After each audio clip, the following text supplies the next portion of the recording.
Hello everyone, आप सभी का स्वागत है बीपीएससी वाला में। और एग्जामिनेशन के लिए एक बहुत ही इंपॉर्टेंट टॉपिक है जिसका नाम है पंचायती राज।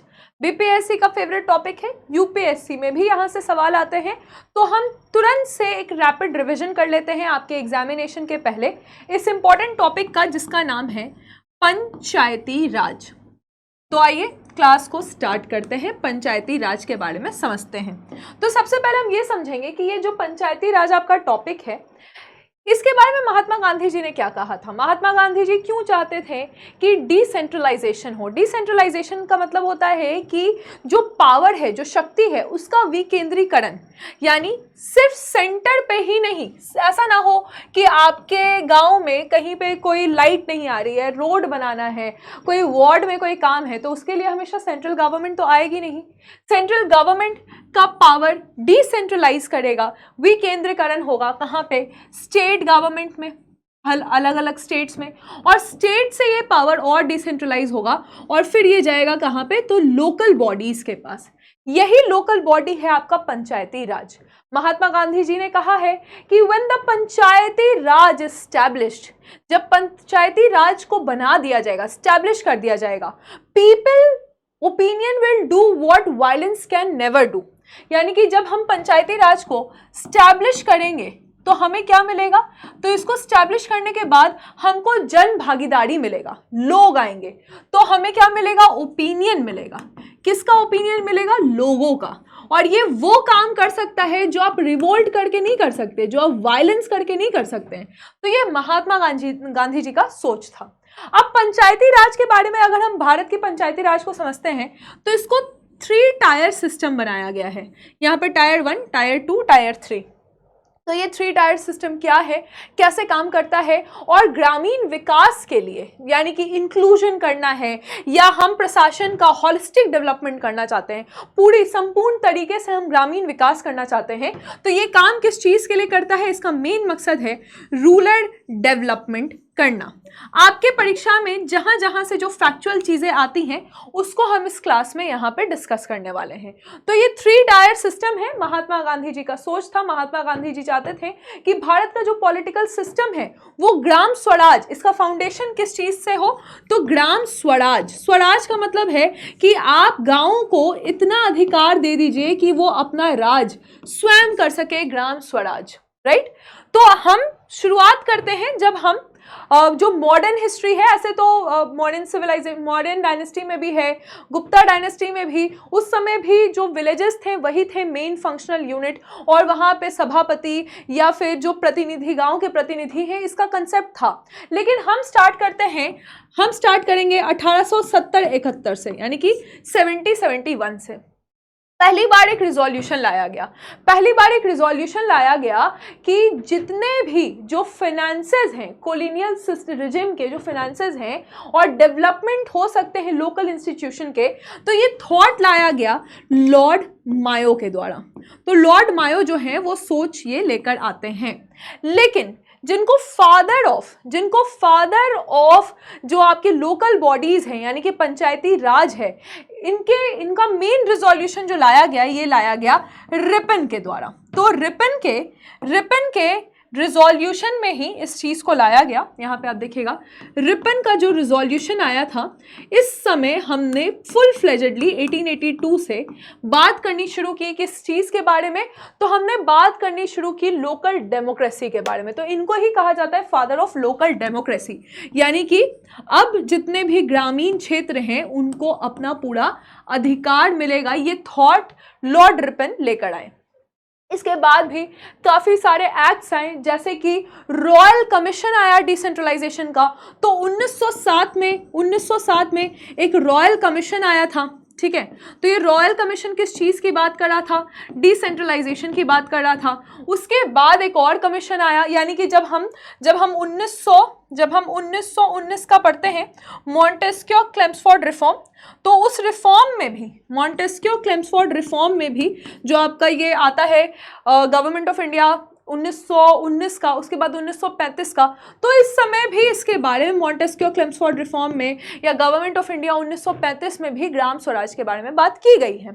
फिर जब हम अपना 1946 में हमने अपना गठन किया कॉन्स्टिट्यूएंट असेंबली का, और 1950 में जाकर जब हमारा संविधान लागू होता है, तो यहाँ पर भी आर्टिकल नंबर 40 में कहा गया है, आर्टिकल नंबर 40 में क्या कहा गया है कि पंचायती राज को डीपीएसपी में डाला जाएगा, और स्टेट शैल टेक, क्या होगा, state shall take steps to organise जब द पंचायती राज। तो स्टेट, जो आपका स्टेट यानी कि राज्य सरकार है, उनको कदम लेना चाहिए, ठीक है। यहाँ पे राज्य सरकार का मतलब, यहाँ पे जो स्टेट है उसका मतलब है कि ओवरऑल सरकार, लेकिन ये फिर हमने सारा पावर राज्य सरकार को दिया है। राज्य सरकार को ये पूरा ऑथेंटिकेशन लेना चाहिए कि वो आगे जाकर लोकल गवर्नमेंट को स्टैब्लिश करेंगे। तो ये थॉट तो हमारे पास जब हमारा संविधान लागू हुआ तब से ही आर्टिकल नंबर 40 के गांधीयन फिलॉसफी में मेंशन है। आगे जब हम देखेंगे, जब हम इसको अपने भारत में इसको देखेंगे, तो सबसे पहले कहाँ पे, तो सबसे पहले गांधी जी के बर्थडे यानी कि 2 अक्टूबर 1959, है ना। 2 अक्टूबर गांधी जयंती हम मनाते हैं। तो नागौर डिस्ट्रिक्ट में, नागौर डिस्ट्रिक्ट जो कि कहाँ पे है, राजस्थान में है। नागौर डिस्ट्रिक्ट राजस्थान का ये पहला ऐसा डिस्ट्रिक्ट हुआ जहां पे पंडित जवाहरलाल नेहरू जी ने इनॉग्रेट किया पंचायती राज। जवाहरलाल नेहरू जी ने नागौर डिस्ट्रिक्ट में क्या इनॉग्रेट किया, पंचायती राज, है ना। तो ये पंचायती राज को यहां पर इनॉग्रेट किया गया, राइट। तो ये आपका सबसे पहले कब हुआ, ईयर और जगह आपको यहाँ पे ध्यान रखना है। आगे जब हम बढ़ेंगे तो हम समझेंगे कि यहाँ पे जो स्टैब्लिश किया गया था, ये 3 टियर सिस्टम को स्टैब्लिश किया गया था। 3 टियर सिस्टम क्या है, 3 टियर सिस्टम कैसे है, तो यहाँ पर स्टैब्लिश होता है कि जो गांव है, जो विलेजेस हैं, विलेजेस में क्या होगा, विलेजेस में आपका ग्राम सभा होगा, ठीक है। ग्राम सभा जो है वो गांव लेवल पे होगा, विलेजेस में होगा। उसके ऊपर उठ के एक ब्लॉक का जो लेवल होता है, ब्लॉक में आपका पंचायती राज होगा या पंचायती समिति आप बोल सकते हैं, अलग अलग स्टेट में अलग अलग इसका नाम है। और जो आपका डिस्ट्रिक्ट लेवल होगा, जो आपका जिला होगा, डिस्ट्रिक्ट लेवल होगा, तो यहाँ पे जिला परिषद आएगा, जिला परिषद आएगा, है ना। तो ये हमारा क्या है, ये हमारा 3 टायर सिस्टम है, 3 टायर सिस्टम, इसी को हम मानते हैं कि ये हमारा 3 टायर सिस्टम है। तो इस पे बहुत सारी, पहले इसको स्टैब्लिश करने के पहले इस पे बहुत सारी कमिटीज बनी है ना, इस पे बहुत सारी कमिटी बनी है। अगर हम कमिटी को देखेंगे तो कमिटी में आपको जो इंपॉर्टेंट कमिटीज है वो याद रखनी पड़ेगी। पहला कमिटी है बलवंत राय मेहता कमिटी, है ना, बलवंत राय मेहता कमिटी, और ये बनी थी 1957 में, ठीक है, 1957 में। इसके पहले क्या कभी कोई प्रोग्राम या कभी कोई एक्सटेंशन आया है, बिल्कुल आया है। तो नेशनल एक्सटेंशन सर्विस, ठीक है, 1952 का है। ये भी पंचायत के बारे में यानी कि लोकल गवर्नमेंट के बारे में बात करता है। और कम्युनिटी डेवलपमेंट प्रोग्राम ये 1953 का है। ये आपका बलवंत राय मेहता कमेटी के पहले बना था, लेकिन जो फुल फ्लेजेड कमेटी बनी थी जिसमें कोई अध्यक्ष रहेंगे जो बलवंत राय थे, ये सबसे पहले 1957 में बनी थी। यहाँ पे बोला गया कि जो विलेज पंचायत है, विलेज पंचायत में क्या होगा, जो मेन पॉइंट है आप देख लीजिए, विलेज पंचायत जो है वो डायरेक्टली इलेक्टेड होंगे, ठीक है। तो पहली बात क्या बोली गई कि विलेज पंचायत जो है वो डायरेक्टली इलेक्टेड होंगे, और जो पंचायत समिति है यानी कि जो 2nd टायर और 3rd टायर जिला परिषद है, ठीक है, तो यहाँ पे जो पंचायत समिति है और जो जिला परिषद है, ये दोनों क्या होंगे, ये दोनों इनडायरेक्टली इलेक्टेड होंगे। ये यहाँ पे कहा गया था। बलवंत राय मेहता कमेटी के जो मेन प्रोविजन है, बलवंत राय मेहता कमेटी 3 टायर सिस्टम को सपोर्ट कर रही है। बलवंत राय मेहता कमेटी किसको सपोर्ट कर रही है, तो 3 टायर सिस्टम को सपोर्ट कर रही है। और यहाँ पे जिला परिषद के जो चेयरमैन है वो डिस्ट्रिक्ट कलेक्टर यहाँ माने गए कि जो जिला परिषद होगा उसके चेयरमैन कौन माने जाएंगे, तो वो डिस्ट्रिक्ट कलेक्टर होंगे, है ना। तो वो जिला में जो आप लोग बनना चाहते हैं डिस्ट्रिक्ट कलेक्टर ये होंगे, ठीक है। तो ये चीज बलवंत राय मेहता कमेटी में कही गई। सेकंड जो कमेटी आई इसका नाम है अशोक मेहता कमेटी। अशोक मेहता कमेटी किसको सपोर्ट कर रही है, तो अशोक मेहता कमेटी कब आई, अशोक मेहता कमेटी है ना। तो अशोक मेहता कमेटी आती है 1977 में। 1977 में अशोक मेहता कमेटी आती है और ये सेकेंड टायर की बात कर रही है। ये किसकी बात कर रही है? सेकेंड टायर सिस्टम की बात कर रही है अशोक मेहता कमेटी। ये कहती है कि अ ग्रुप ऑफ विलेजेस, यानी कि हम क्या करेंगे कि कुछ विलेजेस को लेंगे और ये एक से अधिक होंगे ऑब्वियसली, ठीक है। तो इनको हम लेंगे जिसका पॉपुलेशन करीबन 15,000 से लेके 20,000 के बीच में जिनका पॉपुलेशन है। तो यहाँ पे हम दो ही टायर रखेंगे, एक हम रखेंगे जिला परिषद, एक हम रखेंगे जिला परिषद और दूसरा हम रखेंगे मंडल पंचायत, ठीक है। तो मंडल पंचायत के लिए इन्होंने क्या कह दिया? मंडल पंचायत के लिए इन्होंने कह दिया कि यहाँ पे पॉपुलेशन जिन गांवों का 15,000 से 20,000 के बीच में होगा, ठीक है, अ ग्रुप ऑफ विलेजेस का, यानी कि एक गांव से अधिक, ठीक है। तो ये जरूरी नहीं है एक ही गांव की बात हो रही है, ग्रुप ऑफ विलेज की बात हो रही है। तो इनमें हम क्या रखेंगे? मंडल पंचायत रखेंगे, ठीक है। तो यहाँ पे जो डिसेंट्रलाइजेशन यानी कि विकेंद्रीकरण का बात हो रहा है, तो जो फर्स्ट पॉइंट ऑफ डिसेंट्रलाइजेशन है, जो फोकल पॉइंट ऑफ डिसेंट्रलाइजेशन है, वो आपका डिस्ट्रिक्ट्स को रखा गया था, वो आपका डिस्ट्रिक्ट्स को रखा गया था। और बोला गया इसमें कि जो पॉलिटिकल पार्टीज हैं वो पंचायती इलेक्शन में यहाँ पे जो ऑफिशियल पार्टनरशिप रहेगा वो पॉलिटिकल पार्टीज का रहेगा, जो मेन इसमें प्रोविजंस था। यहाँ पे न्याय पंचायत की भी बात की गई थी, यानी कि अगर कोई भी ऐसा चीज़ होता है जो आपके मतलब ये क्वालिफाइड जज इसमें रहेंगे न्याय पंचायत के, और जहाँ पे भी इस तरह का कोई जुडिशियल एक्शन लेना है तो उसके लिए यहाँ पे किस चीज़ का गठन होना चाहिए? तो न्याय पंचायत की भी यहाँ पर अशोक मेहता कमेटी में बात की गई थी। ऐसा अशोक मेहता कमेटी के प्रोविजंस को अपनाया तो नहीं गया था, तो यहाँ पर न्याय पंचायत की भी बात की गई थी। और साथ ही साथ ये सब किसके अंदर आ रहा है? ये सब किसके अंदर आ रहा है? तो काउंसिल ऑफ मिनिस्टर में जो मिनिस्टर ऑफ पंचायती राज रहेंगे, ठीक है। तो यहाँ पे बोला गया कि मिनिस्टर ऑफ पंचायती राज रहेंगे और ये इस सब चीजों को हैंडल करेंगे, ठीक है। तो यहाँ पे इस चीज की बात की गई थी। फिर रिजर्वेशन, यानी अगर एससी और एसटी का रिजर्वेशन हो रहा है, शेड्यूल कास्ट और शेड्यूल ट्राइब का, तो उनके पॉपुलेशन के आधार पे इनके रिजर्वेशन की भी बात की गई थी। और ये भी कहा गया था कि ये जो पूरा पंचायती राज इंस्टीट्यूशन है इसको कॉन्स्टिट्यूशनल रिकॉग्निजेशन भी मिलना चाहिए, राइट। इसके बाद की जो कमेटी है उसका नाम है GVK। इसका नाम क्या है? GVK राव कमेटी, है ना, GVK राव कमेटी। आप लोगों को समझ में आ रहा है ना? कहीं कोई डाउट तो नहीं हो रहा है? तो ये GVK राव कमेटी है। अब GVK राव कमेटी का मेन डेवलपमेंट क्या था? इसका डेवलपमेंट था कि पंचायत को क्यों बनाना चाहिए, तो इसका मेन थॉट था कि पॉवर्टी को खत्म करने के लिए, यानी कि पॉवर्टी एलिवेशन के लिए इसको बनाना चाहिए। पॉवर्टी, गरीबी पूरी तरह से खत्म हो जाए, है ना। तो एलिविएशन के लिए इसका प्रोग्राम था। फाइन। तो यहाँ पर बोला गया कि फिर से वही बात था कि जिला परिषद को से डिसेंट्रलाइजेशन आपका शुरू होना चाहिए और रेगुलर इलेक्शंस आपके कंडक्ट करवाने चाहिए। यही मेन प्रोविजन था आपका GVK राव कमेटी का। रेगुलर इलेक्शंस की बात की गई थी, ये भी कमेटी इंपॉर्टेंट थी।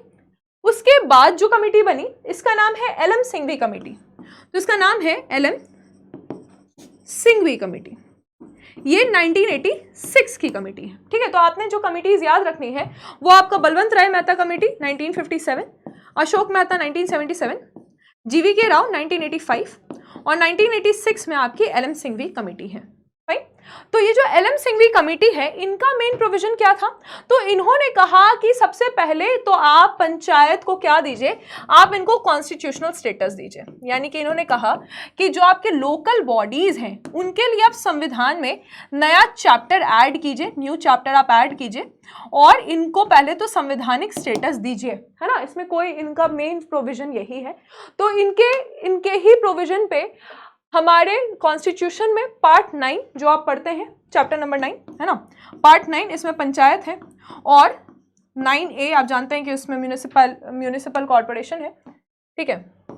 तो 9 जो है वो आर्टिकल 243A से लेकर O तक है, ये इसके यहाँ पे हो जाएंगे। और 9A जो है ये 243P से लेकर 243ZG तक है ना। तो ये इसके प्रोविजंस इसमें डाले गए। साथ ही साथ 11th शेड्यूल यहाँ पर डाला गया और उसके बाद यहाँ पर 12th शेड्यूल में इसको डाला गया, लेकिन अभी इस साल नहीं डाला जा रहा है, इसमें अभी आगे और बात होंगी उसमें इसको डाला जाएगा। ठीक है, तो यहाँ पर क्या क्या बात हुई, यहाँ पे बात हुई कि हाँ आपको क्लस्टर ऑफ विलेज यानी कि कुछ विलेजेस का ग्रुप लेके आपको बनाना पड़ेगा न्याय पंचायत, साथ ही साथ आपको और भी विलेज पंचायत को और वायबल यानी कि और स्ट्रॉन्ग बनाना पड़ेगा। और यहाँ पे डायरेक्ट डेमोक्रेसी की बात की गई, यानी कि जो वहां गांव के लोग हैं वो डायरेक्टली अपना लीडर इलेक्ट करेंगे और उसके हिसाब से जो टायर सिस्टम्स हैं उसको हम बनाएंगे। तो यानी कि ग्रास रूट लेवल है ना, ग्रास रूट लेवल तक जाने की यहाँ पे बात की गई। कुछ और कमिटीज भी हैं जो कि आपको पता होना चाहिए कि ये कमिटी बनाई गई थी, जैसे कि थुगॉन कमिटी इसका नाम है, इसको बनाया गया था इसको ये जो थुगॉन कमिटी, आपको बस नाम याद रखना है, इसमें कुछ ज्यादा आएगा नहीं, 1988 में। ठीक है, तो थुगॉन कमिटी भी 3 टायर सिस्टम को बात करी थी। इन्होंने कहा कि फिक्स टेन्योर होना चाहिए, यानी कि जो पंचायत बनेगा तो इसमें भी कुछ प्रोविजंस हैं, जैसे कि आप देख लीजिए। तो यहाँ पे क्या क्या बात की गई कि फिक्स यानी कि 5 ईयर्स का ये होना चाहिए। ठीक है, उसके बाद 3 टायर सिस्टम को इन्होंने सपोर्ट किया, फाइन, 3 टायर सिस्टम हो गया, फिक्स्ड आपका टेन्योर हो गया। अगर आपका कोई भी पंचायत पहले ही उसका मतलब वो डिसॉल्व कर जाता है तो उसके 6 महीने के अंदर अंदर तक इलेक्शन हो जाना चाहिए। ठीक है, तो 6 मंथ के अंदर अंदर क्या होना चाहिए कि 6 मंथ के अंदर अंदर हमें नया पंचायत अपना फॉर्म करना पड़ेगा। और साथ ही साथ यहाँ पे बात की गई कि ये जो सेटअप होगा उसमें हर स्टेट में आपको क्या बनाना पड़ेगा, आपको स्टेट इलेक्शन कमीशन बनाना पड़ेगा। ठीक है, तो जो इलेक्शन कमीशन ऑफ इंडिया है वो सेंटर और स्टेट तक के इलेक्शन को कंडक्ट कराता है, लेकिन उसके नीचे के जो लोकल बॉडीज हैं उसके लिए स्टेट इलेक्शन कमीशन को यहाँ पर फॉर्म करना पड़ेगा। और यहाँ पे जो सीईओ होंगे यानी कि जो आपके चीफ एग्जीक्यूटिव ऑफिसर होंगे किस चीज के, जिला परिषद के, वो कौन होंगे, फिर वो आपके डीसी होंगे यानी कि डिस्ट्रिक्ट कलेक्टर होंगे। ठीक है, अब इसी साल जो आपका 1988 है एक गाडगिल कमेटी को भी बनाया गया था। किसको बनाया गया था, तो गाडगिल कमेटी को 1988 में बनाया गया था। अब जो गाडगिल कमेटी बनी थी 1988 में, तो गाडगिल कमेटी का भी ऑलमोस्ट सेम ही प्रोविजन था। इन्होंने भी कहा कि मतलब यही सारी चीजों को रिपीट किया गया, डायरेक्ट इलेक्शन होगा। तो आपको ऑप्शंस में इस तरह से भी आ सकते हैं, शायद आपको लगेगा कि Gadgil committee is not related to panchayati राज, तो it is related to panchayati raj. और इन्होंने भी कहा कि हाँ स्टेट इलेक्शन कमीशन जो है उसको फॉर्म होना चाहिए। और इसी कमेटी के तर्ज पे क्या हुआ, स्टेट इलेक्शन कमीशन जो है इसका एस्टैब्लिशमेंट हुआ। इसका एस्टैब्लिशमेंट हुआ, तो ये आपका एक सेकेंड, तो ये आपका स्टेट इलेक्शन कमीशन का एस्टैब्लिशमेंट हुआ। ठीक है, तो ये एस्टैब्लिश हो गया। ओके, ये गायब हो गया था, अब वापस आ गया। फिर हम देखेंगे कि जो और बाकी क्या और कमिटीज बनी हुई हैं इस चीज पे, तो हाँ कुछ और कमिटीज भी बनी हुई हैं, जैसे कि हम बात करें अगर तो दंतवाला कमेटी। ठीक है, दंतेवाला कमेटी और हनुमंता कमेटी। ठीक है, तो हनुमंता कमेटी, ये 2 कमेटी भी आपकी पंचायत के लिए ही फॉर्म की गई थी। अगर साल भी याद रखना है तो आप एक नजर अगर देख लीजिएगा तो आपको याद रहेगा। दंतेवाल जो है ये ब्लॉक प्लानिंग के लिए था। ठीक है, तो यानी कि विलेज के लिए नहीं, पंचायत के बारे में बात नहीं हो रहा है, ब्लॉक प्लानिंग की बात हो रही है। ठीक है, 1978 में ये ब्लॉक प्लानिंग के लिए था। और जो हनुमंता कमेटी है ये डिस्ट्रिक्ट और एक और ऊपर लेवल यानी कि ये डिस्ट्रिक्ट प्लानिंग के लिए था। ठीक है, तो ये डिस्ट्रिक्ट प्लानिंग के लिए इसको फॉर्म किया गया था। और जो हनुमंता कमेटी है 1984 में बनी थी। ठीक है, तो ये कुछ कमिटीज हैं जो पंचायत के लिए बनाई गई थी। अब हम बात करते हैं कॉन्स्टिट्यूशनल प्रोविजन की। तो सबसे पहले ये कब आया, सबसे पहले ये 64th कॉन्स्टिट्यूशनल अमेंडमेंट। ठीक है, तो यहाँ पे क्या बात हो रही थी, ये बात हो रही थी आपकी 64th कॉन्स्टिट्यूशनल अमेंडमेंट बिल की। और उस समय कॉन्स्टिट्यूशनल अमेंडमेंट बिल ही रह गया ये। ठीक है, कानून नहीं बन पाया। ये 64th कॉन्स्टिट्यूशनल अमेंडमेंट बिल, और ये कब आया, किस साल आया, तो ये राजीव गांधी जी के टाइम में आया। ठीक है, तो ये राजीव गांधी जी के टाइम में आया। और उसके बाद यानी कि उसके बाद जो आपका ये प्रोविजन है 73rd कॉन्स्टिट्यूशनल अमेंडमेंट, ठीक है, इसमें आपका पंचायत आता है। और जो 74th है इसमें आपका म्यूनिसिपैलिटी यानी कि म्यूनिसिपल कॉर्पोरेशन आता है। पंचायत का कंफ्यूजन आप लोगों को क्या होता है कि यहाँ पर पंचायत को लेकर आपको ये कंफ्यूजन हो सकता है कि ये कब, किस साल आया और कब लागू हुआ, है ना। तो ये आया था 1992 में, लेकिन ये लागू कब हुआ, तो ये 24 अप्रैल, जिस दिन हम पंचायती राज दिवस भी मनाते हैं, 24 अप्रैल 1993 में इसको लागू किया गया। और 64th कॉन्स्टिट्यूशनल अमेंडमेंट कब आया था? तो ये 1989 में जब राजीव गांधी जी का सरकार था तब आया था। और यहाँ पे ये वाला जो प्रोविजन है ये कब आया है? ये पीवी नरसिम्हा राव जी की सरकार है तब ये आया है, ठीक है, नरसिम्हा राव जी की सरकार है तब ये आया है। अब हम बात करें अगर पंचायत की, तो पंचायत में आप इतना तो समझ ही गए हैं कि ये किस चैप्टर में है और किस एक्ट में है। तो पार्ट नंबर कौन सा हो जाएगा आपका? पार्ट नंबर आपका 9 हो जाएगा। चैप्टर 243 से लेके 243O तक हो जाएगा, ठीक है। कितने फंक्शंस है? ये बीपीएससी का सवाल है। 29 फंक्शंस है। एक बार इसको फंक्शन के जो आइटम्स हैं, जो इसमें 29 आइटम्स है, इसको एक नज़र देख लीजिएगा, क्योंकि ये सवाल पूछा गया है कि इनमें से कौन से नहीं है, तो ये आपको देखना पड़ेगा, ठीक है। यहाँ पे विमेन एम्पावरमेंट मिला है। अब तो आप जानते हैं कि 1/3 यहाँ पे सीट्स जो है वो विमेन के लिए रिजर्व्ड हैं। फिर अब आपका जो 128 बिल आ गया है उसमें तो आपके सीट्स लेजिस्लेचर और पार्लियामेंट में भी विमेन के लिए रिजर्व्ड हैं। तो इसमें यहाँ पे पॉलिटिकल डेमोक्रेसी की बात की गई, पार्टिसिपेशन की बात की गई, विमेन की बात की गई, SC STs, तो ये सारे ये जो आपका चैप्टर है इसमें फंक्शनल आइटम्स आप एक बार 29 आइटम्स को देखिएगा, क्योंकि बीपीएससी पूछ लेता है, ठीक है। अगर इसमें कुछ आर्टिकल्स की बात करें, 243 के ए में क्या मेंशन है, जो आपका पहला आपका जो आर्टिकल आ जाएगा, तो यहाँ पे बात की गई है कि उस गांव की, उस एरिया में जितने भी रजिस्टर्ड वोटर्स रहेंगे वो यहाँ वोट कर सकते हैं। आप जानते हैं कि 18+18+ जो है वो यहाँ पे वोट कर सकते हैं, ठीक है। फिर 3 टायर सिस्टम की बात की गई है, और जहाँ पे पॉपुलेशन जो है वो 20 लाख से कम है, जिस स्टेट की पॉपुलेशन 20 लाख से कम है, तो वहाँ पे ये प्रोविजंस नहीं भी लगेंगे तो कोई दिक्कत नहीं है। यानी कि पॉपुलेशन क्या होना चाहिए उस स्टेट की? 20 लाख से ज़्यादा की होनी चाहिए। अगर हम आर्टिकल नंबर 243 के की बात करेंगे, तो यहाँ पे इलेक्शंस के बारे में मेंशन है। किस चीज़ के बारे में है कि इनका इलेक्शन किस मैनर में कंडक्ट करवाया जाएगा, तो उसके बारे में यहाँ पर मेंशन किया गया है। 243 के डी में, तो डी में SC ST की पॉपुलेशन और विमेन के रिजर्वेशन, तो रिजर्वेशन कहाँ पे मेंशन है? तो वो डी में मेंशन है, रिजर्वेशन। ये कुछ आर्टिकल्स हैं, जब आप बार बार क्वेश्चन बनाइएगा ना तो आपको मैच द फॉलोइंग में आ जाते हैं, फाइन। उसके बाद 243 के ई के बारे में अगर हम मेंशन करेंगे, तो ई जो है वो 5 साल का होना चाहिए पंचायत, ठीक है।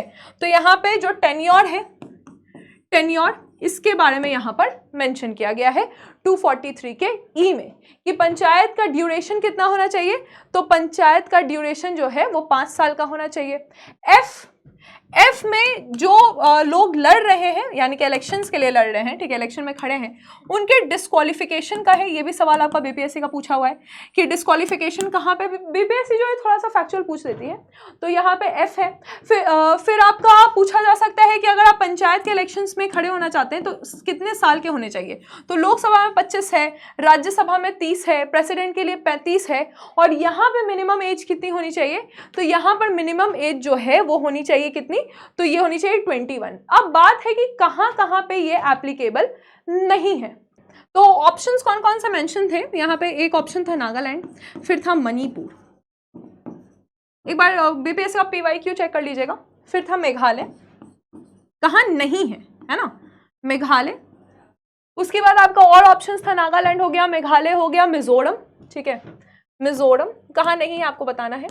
तो अगर ऐसे आएंगे, मान लीजिए इसमें बोला जाएगा कि कहां कहां नहीं है, तो नागालैंड में नहीं है, ठीक है, नागालैंड में इसका कोई भी प्रोविजन नहीं है, मेघालय में नहीं है, मिजोरम में नहीं है। इसके अलावा और कहां कहां नहीं है, तो इसके अलावा जो शेड्यूल्ड एरिया और शेड्यूल्ड आपके ट्राइब्स वाला एरिया है, ट्राइबल एरिया है, शेड्यूल्ड एरिया है कोई स्टेट में, तो वहां पर भी अगर ये चाहे तो उस प्रोविजन को सेम फॉर्म में नहीं डाल के, लेकिन कुछ चेंज फॉर्मेट में डाला जा सकता है। जो मणिपुर का जो हिली एरिया है ना, पूरे मणिपुर में नहीं, लेकिन जो इसका हिली एरिया, जैसे कि इसके वैली एरिया में है ये इम्फाल में, लेकिन जो हिली एरिया है वहां पे नहीं है। फिर आपका जो गोरखा हिल्स है, ठीक है, गोरखा हिल्स है, गोरखा हिल्स है ना, तो गोरखा हिल्स में ये जो दार्जिलिंग वाला गोरखा हिल्स है वेस्ट बंगाल में, यहां पे ये एप्लीकेबल नहीं है। तो कुछ ऐसे जगह भी हैं जहां पे ये एप्लीकेबल नहीं है, क्लियर है गाइस। और क्या होगा कि जो इलेक्शंस हैं ये किसके द्वारा करवाए जा रहे हैं, तो ये स्टेट लेजिस्लेचर अपने हिसाब से, अपने मैनर्स के हिसाब से इसको कंडक्ट करवाएगा। फिर आर्टिकल 280 में जो आपका फाइनेंस कमीशन है, वहां पे ही आपकी फाइनेंसेस का डिस्ट्रीब्यूशन है कि आपका सेंटर जो है वो स्टेट को कितना फाइनेंसेस दे रहा है, और उसी फाइनेंसेस से ये इलेक्शंस भी आपके काम करेंगे। फिर जो आपका स्टेट फाइनेंस कमीशन है, जो कि आपका आर्टिकल 243 के आई में है, तो इसको जो फाइनेंसिंग मिलती है ये 243 के आई में है, जो कि स्टेट फाइनेंस कमीशन द्वारा इसको दी जाती है। फाइन। तो ये जितने भी प्रोविजंस थे वो हमने यहाँ पर डिस्कस कर लिए हैं। होपफुली आपके लिए सारी चीज़ें काफ़ी क्लियर होंगी। हाँ, कुछ ऐसे यूनियन टेरिटरीज भी हैं जहाँ पे अगर प्रेसिडेंट को लगेगा कि उनको पंचायती राज को क्रिएट करना है, तो उनके ऑर्डर के अकॉर्डिंग ये क्रिएट हो जाता है। So this is all about panchayati raj, जो हमने सम अप करने की कोशिश की उस बेसिस पे जहां से आपके बीपीएससी के सवाल बनते हैं। तो अब आपको कोई डाउट नहीं होगा। Thank you for the session, all the very best.